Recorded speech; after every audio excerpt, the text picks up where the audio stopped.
Where is everybody? There's Sue. Oh, I was starting to think maybe they totally changed it and we were in the wrong. Hey, Sue.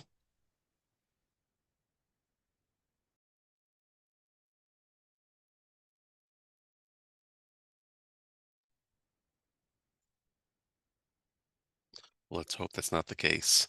Hey, Sue.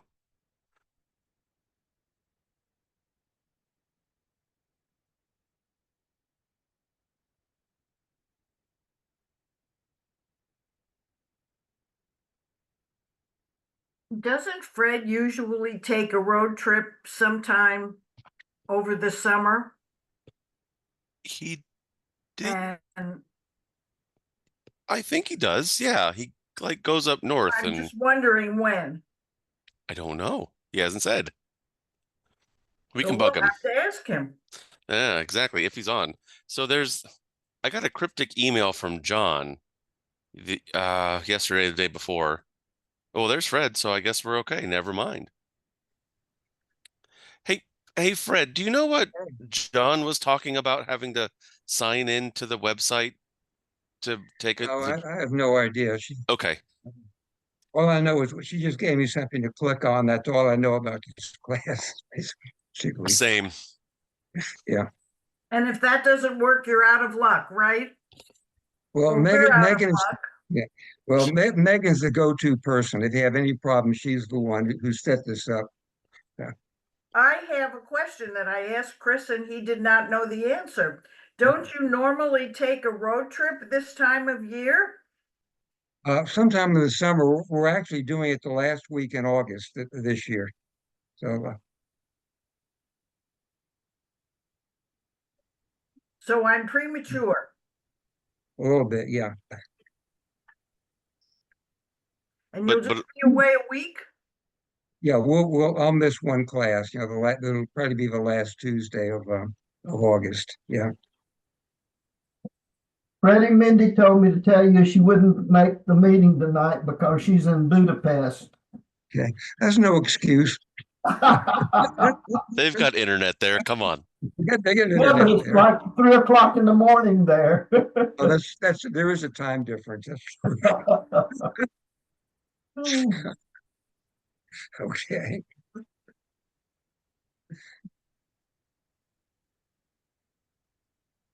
Well, Chris, do we think that John got on or that he did not? He's not going to be here tonight. He said. Oh, I think it's because it's his 47th wedding anniversary, Oh, wow. imagine that. Another excuse. Yeah, nothing right? but excuses. I really question these people's commitment to the class. Yeah, yeah. Mhm. We're down to the real, really devoted people now. The hardcore people. Hardcore, right? The fanatics, right? I don't think I've ever been called a fanatic about anything. This is okay. A Not zealot, but necessarily. how about zealot, Chris? A zealot. Yes. Yeah, I need to cogitate on the zealot thing. I'm yeah, still floored by yeah, the first one. So yeah. Zealot sounds better than fanatic. I'd go with that. Yeah. okay.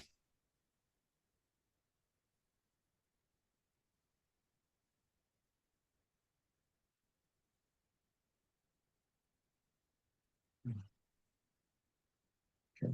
Well, I think we have everybody who's coming, so we'll start. Um, we're going to finish up the history course tonight by just talking about a few Jewish communities that are kind of off the beaten path, that sort of fell away from the main body of Judaism at various times during our history. And the first ones are the Jews of Western North Africa. It's the area of Africa that the Arabs call the Maghreb, and it includes Algeria and Morocco and Tunisia. And Jewish history actually goes pretty far back in that part of the world. There's still an ongoing argument about what the biblical city of Tarshish was. As we talked about earlier, the Sephardic Jews claim that it's the Spanish city of Tortosa. But a lot of historians believe, since it was known to be a very wealthy city, that it may have been Carthage. Carthage was one of the great Mediterranean trade centers of the ancient world. It's about where the modern city of Tunis is today. And there may have been Jewish traders going to Carthage, if that was the biblical Tarshish. But we know by the 2nd century BCE, according to the historian Josephus, there was a large Jewish population in the Roman province of Cyrenaica. And Cyrenaica would roughly correspond to Libya on a modern map. And so we know there was a significant Jewish community in Libya. And in the years 115 through 117, there was actually a revolt against Rome, not in the main Jewish population in Judea. The first Jewish revolt against Rome in Judea was put down in the year 70. But in the year 115, it broke out again in Egypt, in Cyrenaica, and in Cyprus. And it took the Romans 2 years to put it down. One theory is that some of the zealots, some of the refugees, from the disaster of the year 70, made it to these various places, and they sparked the revolution in these Roman provinces. But when it was all over, the survivors were driven west into what is now Morocco, Tunisia, and Algeria.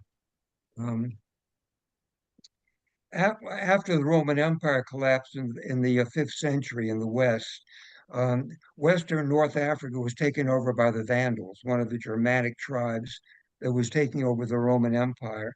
And the Vandals apparently were very tolerant. There are stories of Vandals who converted to Judaism, and apparently the Jewish community prospered under Vandal rule. But in the late 7th century, Muslim armies, Arab armies, all the way across North Africa. North Africa became completely Muslim, as did Spain. And the Jews were now under Muslim rule, which initially was also fairly tolerant. Things didn't really change until the 11th century. And late in the 11th century, the Crusades began, with Christian armies going not only to the Middle East to take Jerusalem away from the Muslims, but also going to Spain to take Spain back from the Muslims.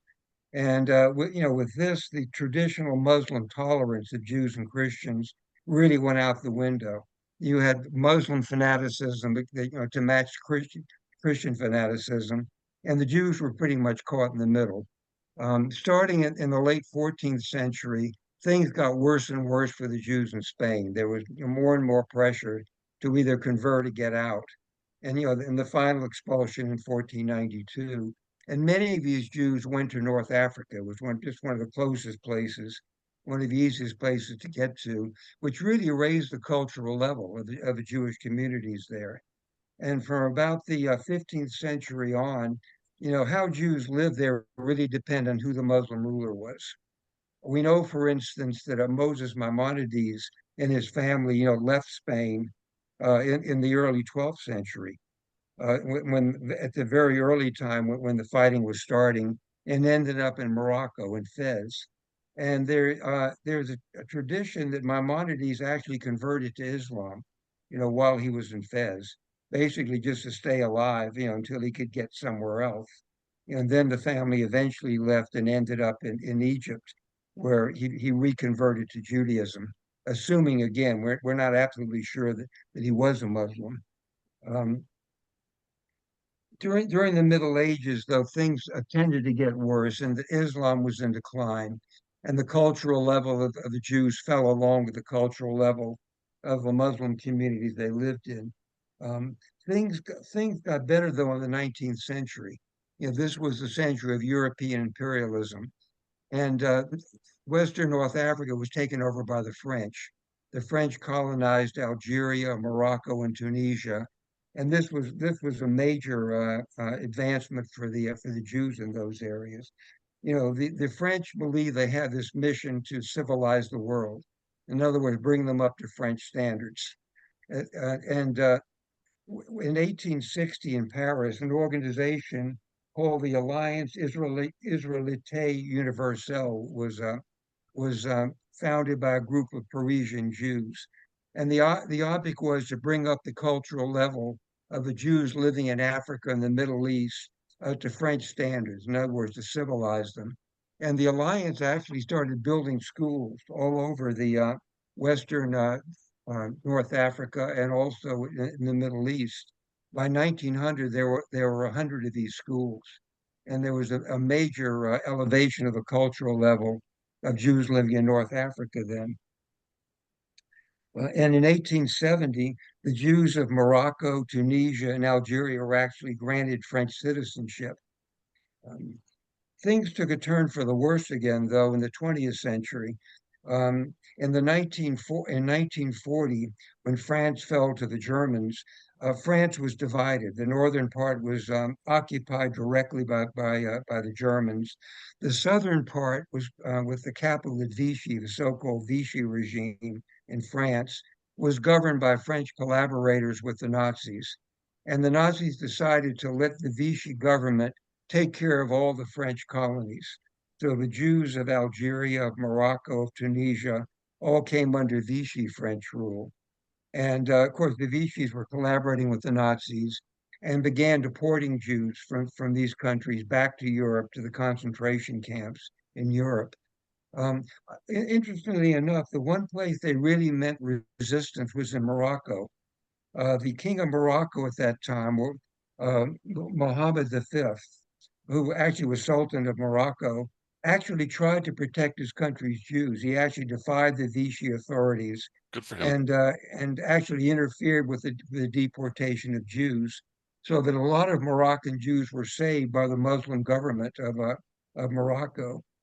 But things also got worse in late 1940 when the Germans directly invaded North Africa. That was Rommel's Afrika Korps. And wherever they went in Western Africa, any Jews they found were shipped back to Europe, to be taken care of in the camps there. Um, after the World War II, in 1948, almost all the Western North African Jews came to Israel. There was a massive migration to Israel, but not all of them, because they did have French citizenship. And particularly the Algerian Jews, many of them preferred to go to France. Some of them actually went to France, didn't like it there, and ended up in Israel anyway.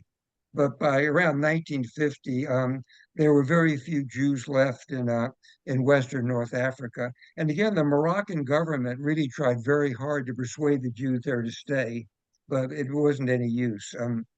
At the present time, there are probably only a few hundred Jews left in Morocco and almost none in Tunisia or Algeria. And the Moroccan Jews actually make up almost 15% of the present population of Israel. That was really a massive migration to Israel. Um,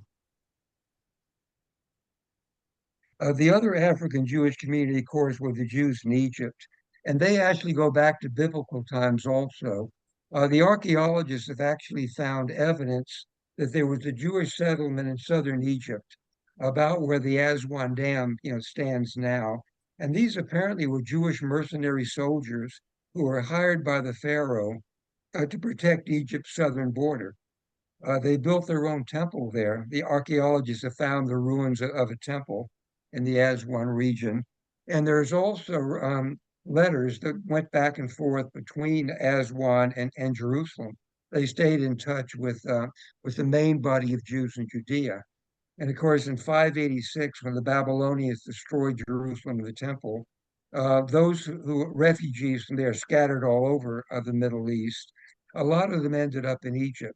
For instance, we know in the book of Jeremiah that the prophet Jeremiah ended up going with a group of refugees to Egypt.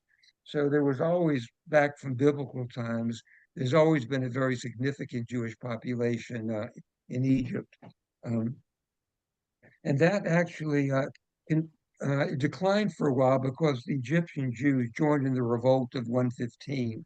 And so there was a huge decimation, really, of the Jewish community then. And then when Alexandria became a center of Christianity in the ancient world, there was persecution of Jews by Christian mobs then.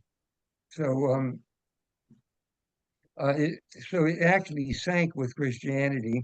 But then in 1640, Egypt became part of the Arab Empire. It came under Muslim rule. And again, in the early years, Muslims were very tolerant. The Jews of Egypt were treated by the Muslims very much like the Jews were being treated in Spain.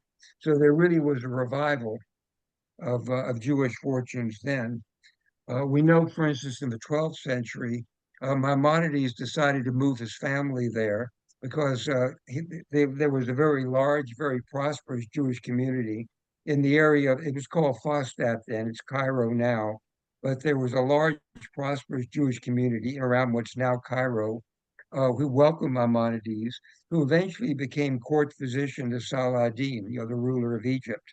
So Jewish fortunes really initially went up, at least through the early Middle Ages, with the Arab government of Egypt, and then went down again when the Mamelukes took over in 1250. This was a tribe of fairly uncivilized Egyptian Muslims who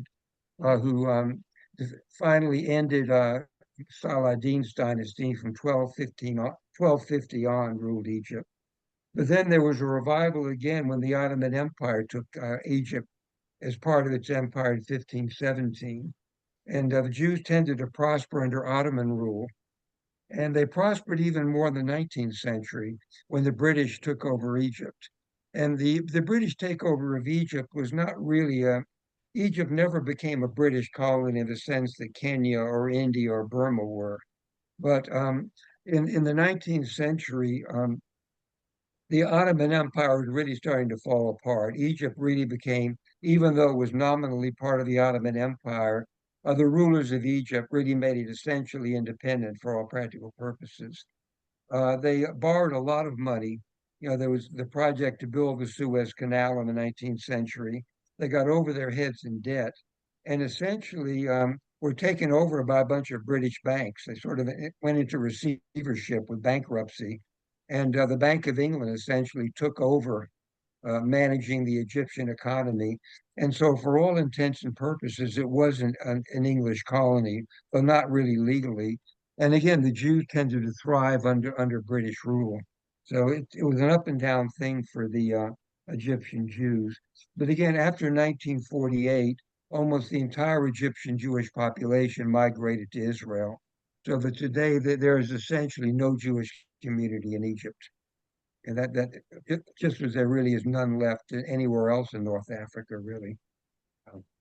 The other African Jews, though, that are kind of interesting are the Ethiopian Jews. And nobody is quite sure, when they got to Africa. One possibility is that they were actually an offshoot of that Aswan community, in the year 600. They may have moved further into Ethiopia. They obviously intermarried, with the native population because they look like, the other Ethiopians. They're Black Jews. And one of the problems is we don't know a whole lot about Ethiopian history because almost all of it is oral. Nobody wrote anything down until well into the 20th century. So most of Ethiopian history, Jewish and Ethiopian history in general, is really oral history, tradition, legend. We don't know really what went on. But there is some evidence that there was a Jewish kingdom in Ethiopia, for at least for a while during the Middle Ages. For instance, we know that the last emperor of Ethiopia, Haile Selassie, he had a whole bunch of titles, but one of his titles was Lion of Judah. And so there is some evidence that that they actually were dominant in Ethiopia for a while. But later on, going into the 18th and 19th centuries, Ethiopia became a Muslim kingdom. The Jews lost their influence there. Then they acquired actually the name Falashas, which really means strangers or outsiders. And they weren't really discovered by the rest of the world till the late 19th century. It was actually 1867.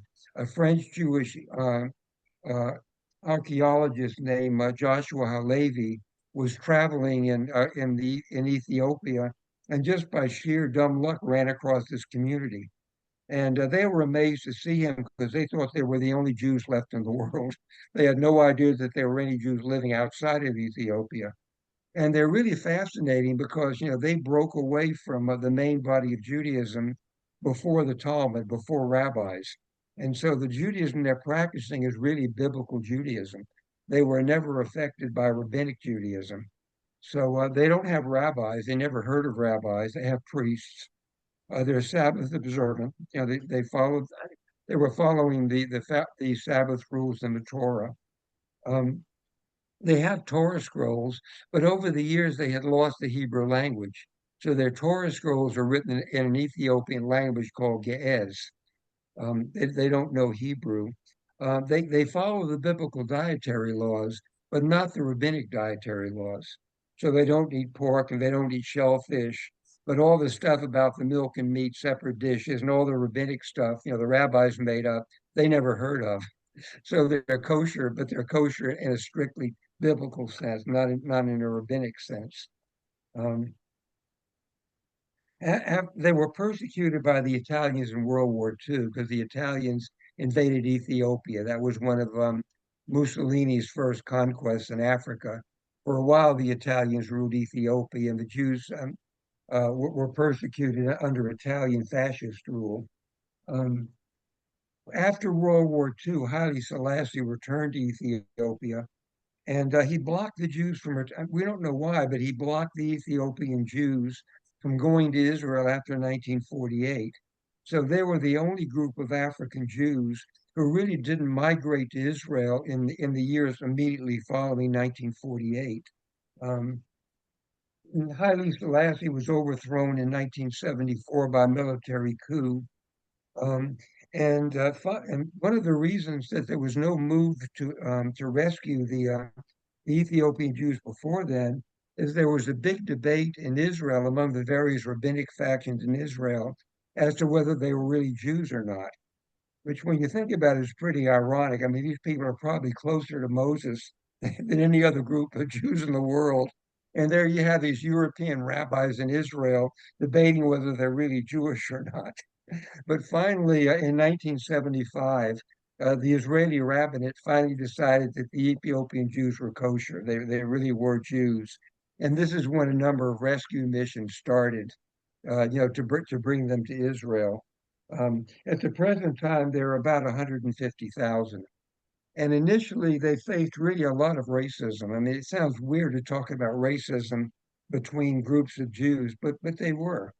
They really were at the bottom of Israeli society. They were very much really like blacks in the United States, in the years up to the civil rights movement. They really had to make their way up in Israeli society. Even today, the average income of an Ethiopian Jew is well below the median income for Jews of European origin. But there is progress. They are integrating into Israeli society. And again, one of the ways to do that, one of the main instruments in Israeli society is the army. Since everybody serves in the army, it's one institution that welcomes everybody and everybody can rise in by merit. And so the army was really one of the main ways that the Ethiopian Jews have had for overcoming racism and integrating into Israel. The other Jews from the same area are the Jews of Yemen.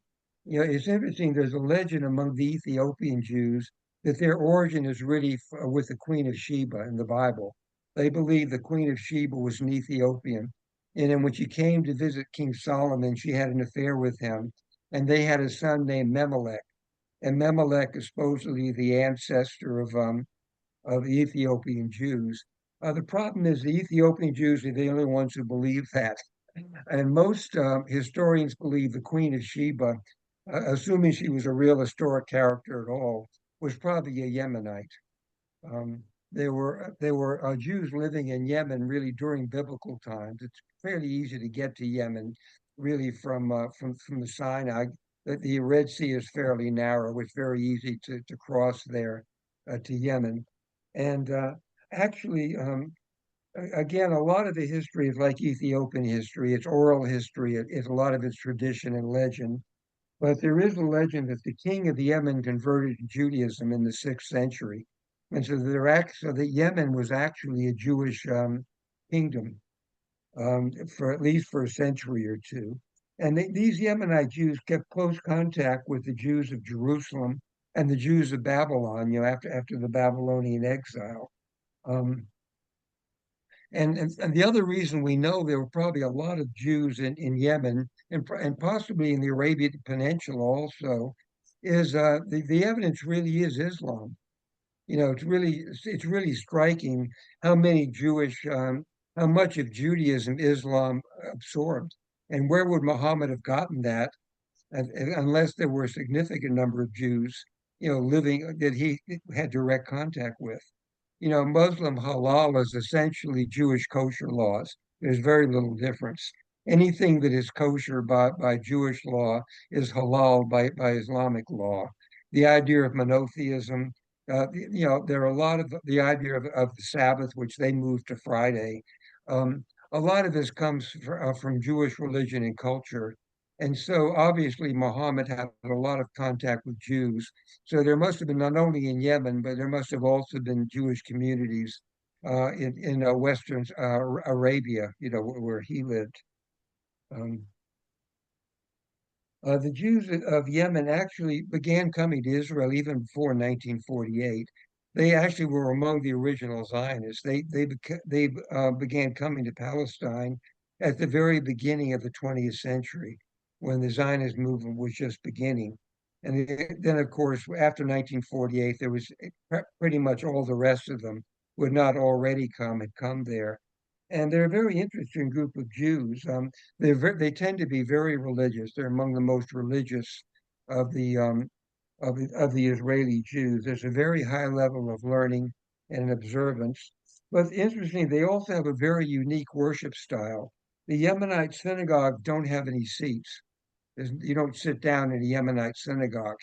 You stand, or for part of the time you kneel. You bring a prayer mat with you. And so, and there are parts of the service where you prostrate yourself. You know, for other Jews, the only time basically where Jewish tradition calls for you to prostrate yourself, you may remember during the holiday services when we do the Aleinu. You know, the rabbi and the cantor on the bima, and the congregation, for anybody who wants to, will totally prostrate themselves during the Aleinu. But otherwise, it's not in the Western Jewish tradition. The Yemenite Jews prostrate themselves several times, you know, during their services, and uh, and and of course, this is something which is very typical of Islamic worship. And in a mosque, you know, you bring your prayer mat. The service, you're either standing or you're kneeling on your mat or prostrating yourself. And so the influence probably went both ways. You know, Judaism undoubtedly influenced Islam, but you can see with the Yemenite Jews, they were obviously influenced by Islamic traditions, and their worship really looks very much like Islamic worship.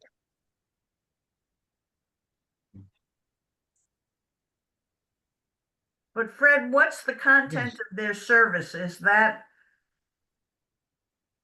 what we would consider Jewish? Yeah, it is. Yeah, it's basically the same. There's the Amida and the Shema, which is the core of any Jewish service, and the rest, you know, the rest is optional. Basically, the only thing that you're really required to say at any Jewish service by Torah law is the Amida and the Shema. You know, we put in Psalms and we put in Kaddish and we put in a bunch of other things, but these are all later additions really to the service, and they're kind of optional.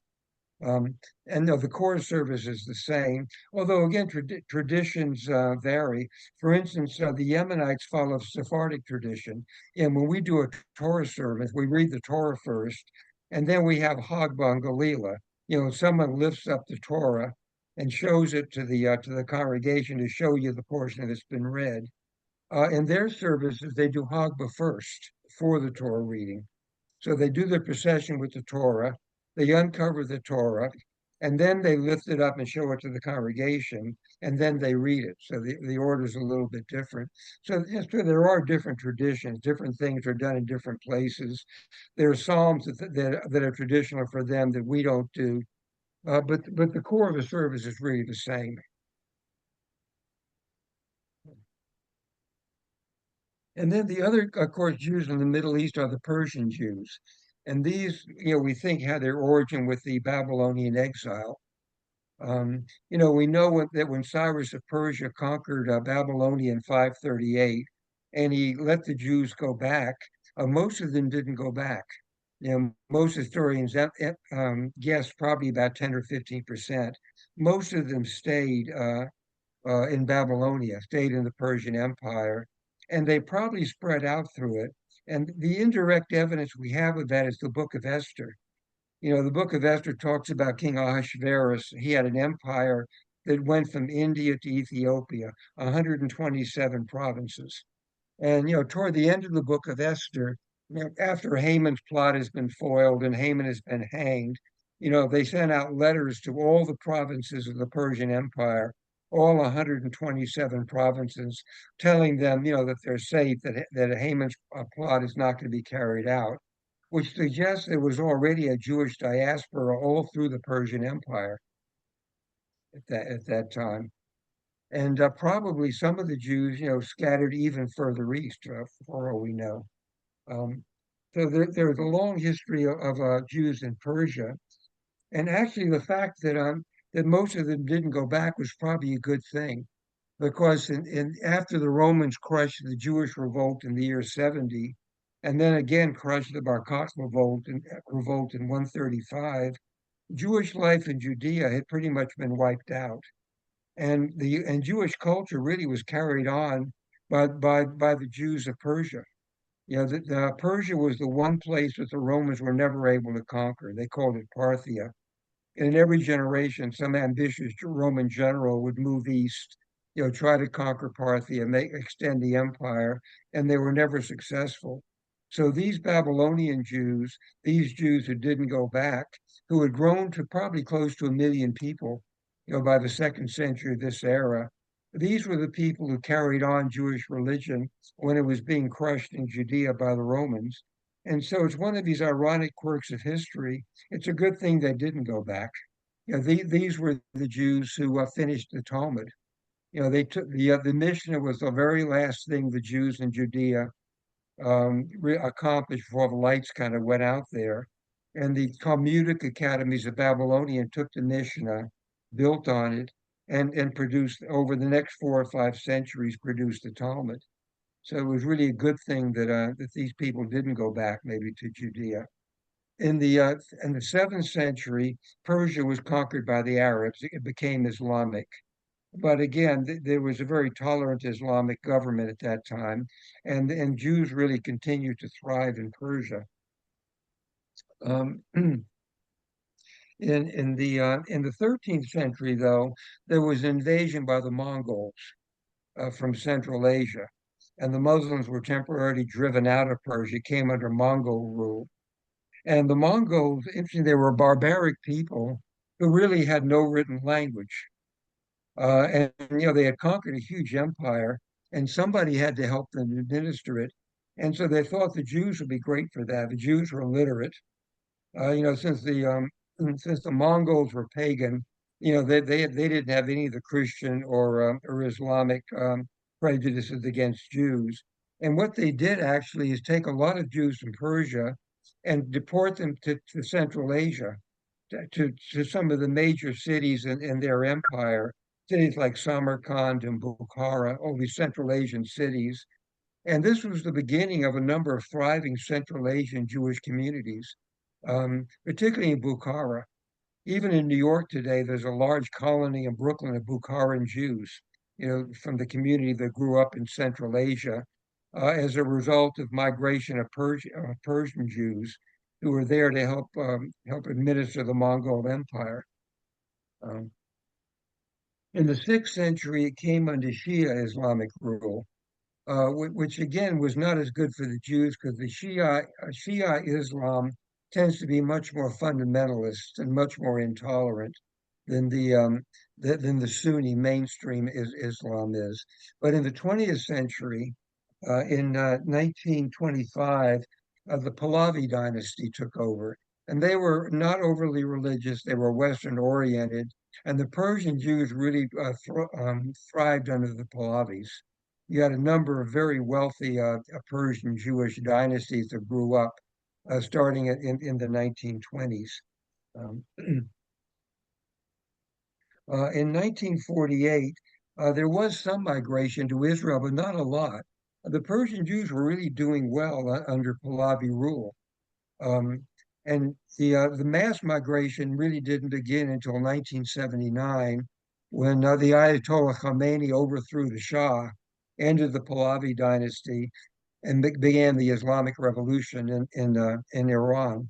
One of the interesting things is that one of the first things that Khomeini did when he took power in Iran was meet with the Persian Jewish leadership, and he told them, as far as he was concerned, the Pact of Umar was still in force, and they would be treated according to the terms of the Pact of Umar. They would not be persecuted. They would be allowed to keep their synagogues, and so some of them did stay. Most of them left anyway. They either left for Israel, or many of the more wealthy ones came to America. There are two large Persian Jewish communities today, one in Great Neck in Long Island, the other one in Los Angeles. Some of the Jews did stay, though, and we don't really know how many. Nobody really exactly knows what's going on with the Jews of Iran now. And I've read estimates of anywhere from 5,000 to 25,000. Nobody really knows. They do serve in the Iranian army. There are a couple of Jews in the Iranian parliament. And so there is some Jewish life going on in Persia. We really just don't know very much about it. Okay. Then further east, you have the Jews of India. And there were two groups, really two Jewish communities of India. One were the Jews of Cochin. And Cochin is on the west coast of India, all the way toward the north. And of course, what a lot of Jews believe is that these were part of the 10 lost tribes. This was the northern kingdom of Samaria that the Assyrians destroyed in 722, and they made their way to the east, and some of them ended up in northern India. At least some of them consider themselves to be part of the 10 lost tribes. Nobody will probably ever know, but they've been there at least since the 12th century. They've had synagogues there. They have their own language. It's called Judeo-Malayayan. It's a mixture of Hebrew with the local Indian language. Very much like the Jews developed Yiddish, combining German and Hebrew, and Ladino combining Spanish and Hebrew. This Judeo-Malayayan is really one of the Indian languages mixed in with Hebrew that they've developed since the Middle Ages. They weren't discovered by other Jews until the 16th century. The 16th century, the Portuguese sailed around the Cape of Good Hope in Africa and got up into the Indian Ocean, and found the Indies, while Columbus was sailing off in the wrong direction. And so there were, with these Portuguese Jews, there were a number of Marranos, Portuguese Jews, who discovered these Indian Jews. And interesting, again, they refused to recognize them as Jews, probably because of racism. Again, these Indian Jews had intermarried with the local population. They were brown Jews. They looked like they're other Indians. And here were these white Portuguese Jews. And again, one of these examples in history of racism between groups of Jews. The other groups were a group of Jews in Mumbai. And we don't know where they came from. That's further down the western coast of India.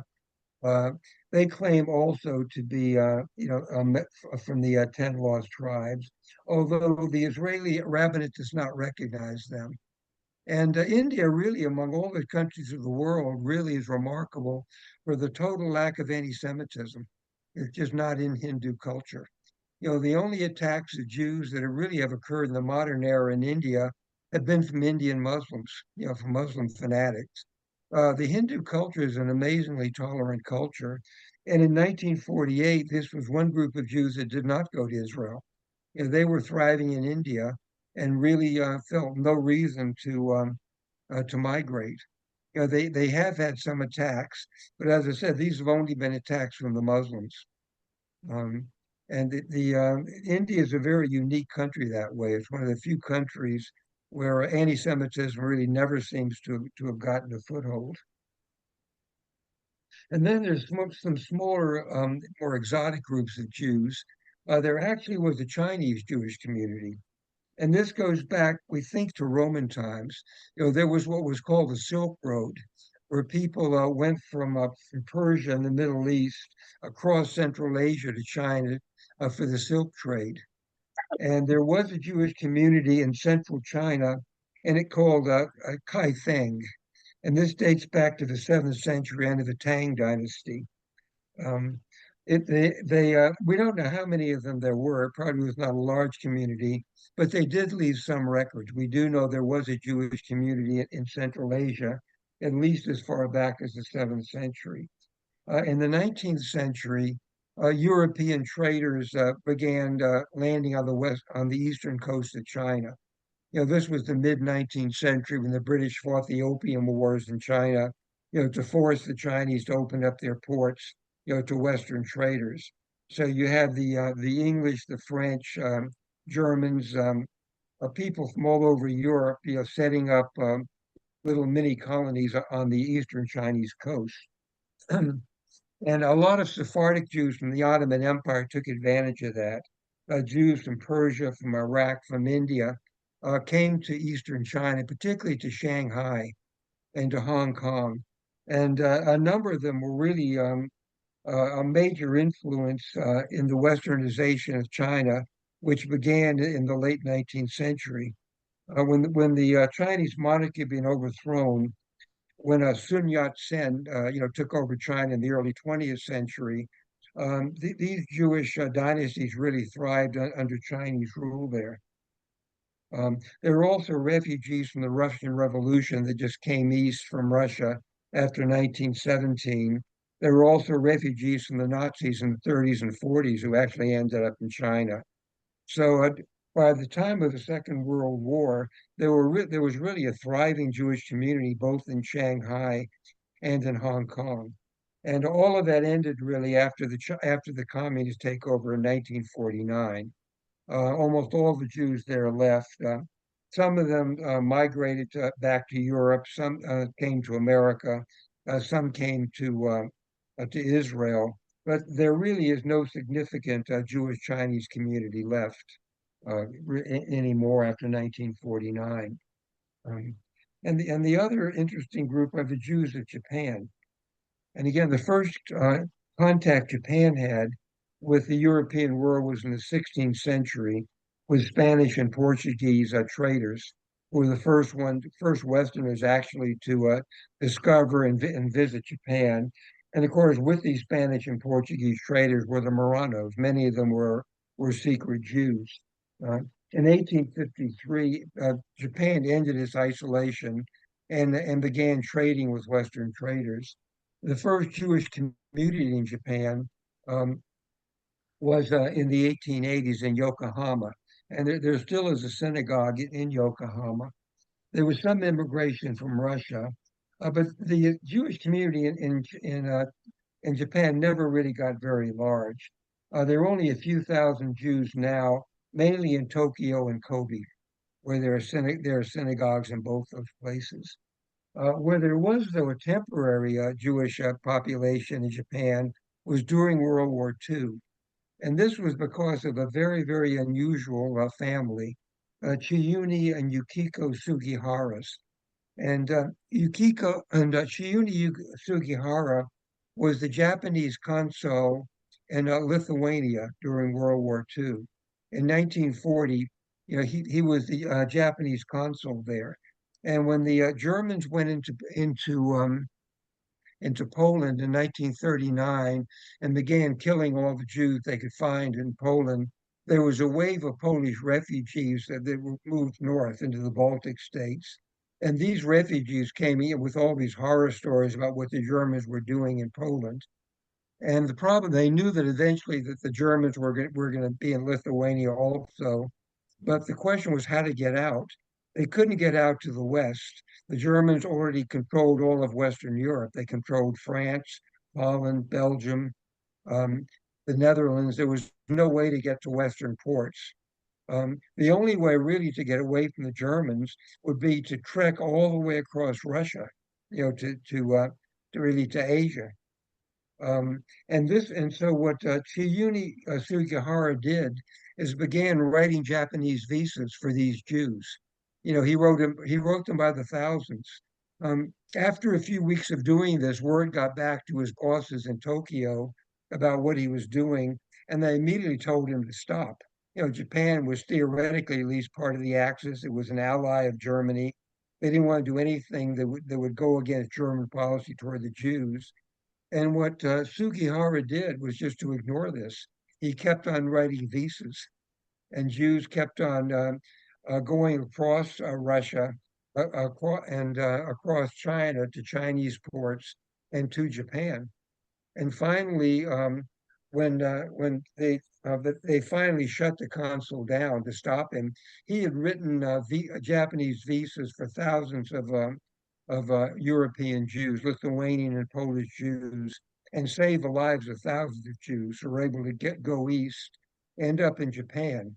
And the Japanese were really not overtly anti-Semitic, but they never had any experience with thousands of any kind of foreigners living in Japan, and they didn't know what to do with all these Jews. And they decided the best thing to do, since Japan during World War II controlled most of Eastern China, is simply to move them to Eastern China. They chose Shanghai. So all these thousands of European Jewish refugees who made their way to Japan were then moved by the Japanese to Shanghai, and they simply waited out the war in Shanghai. Afterwards, most of them migrated either to Israel or to the United States. Some of them managed to make it back to Europe. At the present, and there are only a few thousand really left now in Tokyo and in Kobe. And really, the only other body of Jews outside of America and Israel were the Jews of Latin America.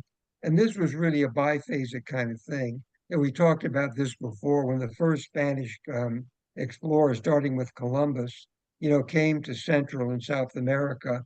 A lot of Jews came with them. This was a way to get out of town, to escape the Inquisition. None of these communities lasted. The Inquisition followed conquistadors pretty closely. None of these early Latin American Spanish Jewish settlements lasted.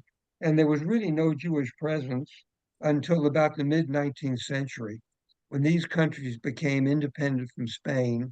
And then there was a Jewish migration, mainly from Europe, people looking for economic opportunity mainly. They spread all over South America, but most of them ended up in Argentina or Brazil.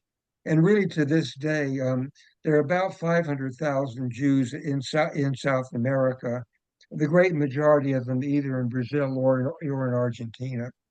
Well, I've never understood really why any Jew would want to live in Argentina, but there is a sizable Jewish population there. Any questions, comments? Can you hear me? Yes, yes. The Jews who left the various Arab countries, like Morocco, they had no reason to leave it because the king, was warm to them. But the other Arab countries that they left wholesale, Iraq, Tunisia, what you didn't mention the reasons for it. I had always read that they were persecuted after They were. after the state of Israel came into being. They were. Yeah. Well, the Okay. reason is, basically Israel was not supposed to exist. As Right. soon as they declared their independence in May of 48, they were attacked by 5 Arab armies, and the armies of Lebanon, Iraq, Syria, Jordan, and Egypt. And it was supposed to be over in a few weeks. And instead, they were defeated. It was humiliating. And they took out the humiliation on their Jewish subjects. Basically, there were pogroms and massacres in Iraq and Lebanon, in Syria, and not so much in Jordan. But basically, these people, they probably would have come to Israel anyway, but they really didn't have any choice. They were driven out by these regimes.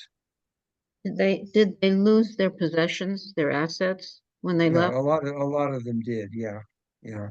In fact, what you really got was a huge population exchange. After the war of 1948, about over 700,000 Palestinians were left Palestine. Some of them left on their own. Some of them were driven out. But there was about 700,000 in all, and 700,000 Arab Jews ended up coming to Israel. So what you really got was a massive population swap. The only difference is that the Palestinians who came to the Arab countries were not allowed to integrate into these countries, which is really strange. You figure it's the same race, the same language, the same religion, the same culture, but they were deliberately denied citizenship, and they were kept in the refugee camps where they still are to this day. The idea is it's a weapon against the Israelis. These people can sit in these camps, and wait to go back, and it's a weapon against the Israelis. Whereas all the Jews from the Arab countries who came to Israel were immediately integrated into Israeli society. Nobody in the world talks about that. No, they don't. All they talk about are the those poor Arab refugees, who were driven out, and and the UN actually is complicit in making the situation worse, because there's a special bureau of the UN. I don't remember exactly. It's an acronym, and I can't remember it offhand. It runs these refugee camps. UNRWA. UNRWA, yeah, UNRWA, yeah, United UNRWA, Nations yeah, Refugee and Works yeah. Agency. Right. And there's no reason for there to be refugee camps. In other words, if you're a refugee and you come to the United States from anywhere, your children who are born in America are not refugees. Your grandchildren and great grandchildren are not refugees anymore. And yet, here in these refugee camps, you have the great grandchildren of these people that came there in 1948, and they're still considered refugees. It's the only situation like that in the world. And are they still getting, do the children and grandchildren get financial support from the UN? They're still getting support. And, and one of the stumbling blocks, whenever there's negotiations like there were at Camp David in 2000, the one thing that the Arabs always insist on that they know the Israelis can't agree to is what they call the right of return, which means, all this million-plus refugees supposedly will come back to Israel and claim their property from 1948, which is an obvious impossibility now. But I think the Arabs cling to that because they know that that Israel will never agree to it. Thank you. But anyway, that kind of winds up, the history course. So I think guess what we need to do now is decide where we want to go next. Um, Anybody with any have a suggestions? question, Fred. Yeah. When they discovered the Ethiopian Jews, did they celebrate similar holidays that we do? That's a good question. I'd have to look that up. I'm not sure. I know that they are Sabbath observant. One thing that that the early explorers found was that they did observe the Sabbath. Everyone, in fact, actually, they all go to the mikveh, which they have, on Friday afternoon to prepare for the Sabbath. They all dress in white, on the Sabbath. So they have their own way, of celebrating the Sabbath. I'm not really sure about the other Jewish holidays. I'm sure they don't celebrate Hanukkah because that's a post-biblical thing that they never heard of. Purim is a rabbinic invention later, but the biblical holidays, Passover, Shavuot, Sukkot, and Rosh Hashanah, Yom Kippur, I don't know. I'd have to look that up. I have heard a story. A woman is a chef and she was on a podcast and she's Ethiopian Jewish. And so she was talking about, yeah, they do celebrate Passover because she had this interesting story about how they made all of their utensils out of clay. And so they would have their plate or whatever that they made. And then right before Passover every year, they would have to break them because they weren't kosher and then make new ones. So that was the story she told in the podcast. I thought it was very interesting. It's a great way to kosher your home for Passover. Just break all your Very dishes and start interesting. again. Yeah.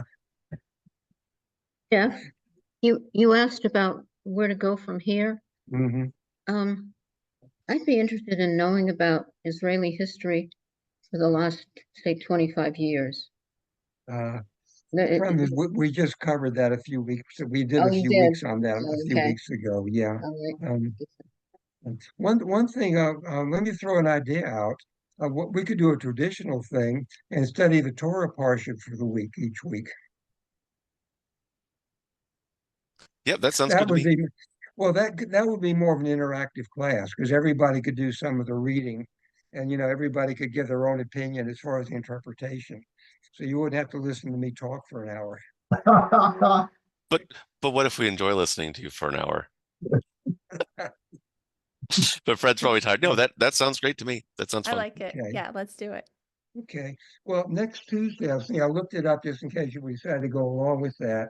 The parsha that we're going to read a week after next, which would be August the 3rd. Our Tuesday will be the Tuesday before August the 3rd, is called a matot. And you might want to write this down so you can look up in your Bible. It's Numbers chapter 32, verse 1, and goes through chapter 33, verse 49. Numbers, tell us again. Okay, Book of Numbers, chapter 32, verse 1, and it goes through chapter 33, verse 49. So that gives us, a whole week to study that. Look at some of the commentaries, and just bring your Bible next week. So we will do this next. I'm trying to think of what the date is. We'll do it next. We'll do it next Tuesday. Because Okay, it'll be the reading for the following Shabbos on August the 3rd. I got it. Okay. Got it? Jeff, I've read a book about the history of Israel from biblical times through about the year 2000. But that's when the book was published. So I don't have anything after the year 2000 Okay. to the present time. Well, Can the you one I would recommend anything? Yeah. yeah, the one I would recommend is one called Israel, a History. And it's by a woman named Anita Shapira, Shapira. She's a professor of history at the University of Tel Aviv. And it's really very well written. It goes back actually to to the 19th century. She begins at the beginning of Zionist history, but she takes it up into the early 21st century. Okay. So when was the book published, roughly, do you know? Let's see. I think I have it here. Let me just get.